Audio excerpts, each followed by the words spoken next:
Hi, చిన్న వయసులో hysterectomy surgery చేయించుకోకూడదు.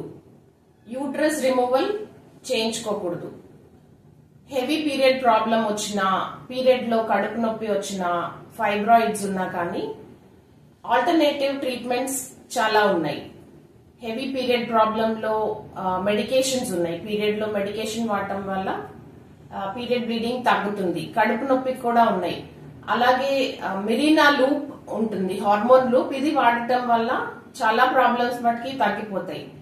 చాలా పెద్ద ఫైబ్రాయిడ్స్ ఉన్నా, క్యాన్సర్ టైప్ ప్రాబ్లమ్స్ ఉన్నా గర్భసంచి మాత్రం రిమూవ్ చేసుకోవచ్చు.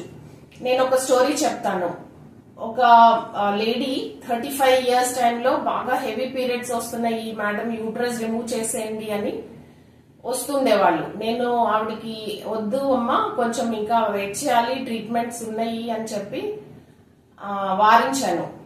తర్వాత తనకున్న ఒక చైల్డ్ యాక్సిడెంట్ లో చనిపోయాడు ఇంటర్ చదివేటప్పుడు. ఆ తర్వాత తను మళ్ళీ నా దగ్గరకు వచ్చి ఇంకో చైల్డ్ కావాలి అని అడిగింది. దానికి మేము ఐవీఎఫ్ సజెస్ట్ చేసాము. తనకి ప్రెగ్నెన్సీ వచ్చి పాప పుట్టింది. 5 years ఉంది పాప ఇప్పుడు. సో నేను చెప్పేది ఏంటంటే, చిన్న వయసులో యూట్రస్ రిమూవ్ చేయకూడదు, ఆల్టర్నేటివ్స్ మెథడ్స్ కే వెళ్ళాలి. Thank you.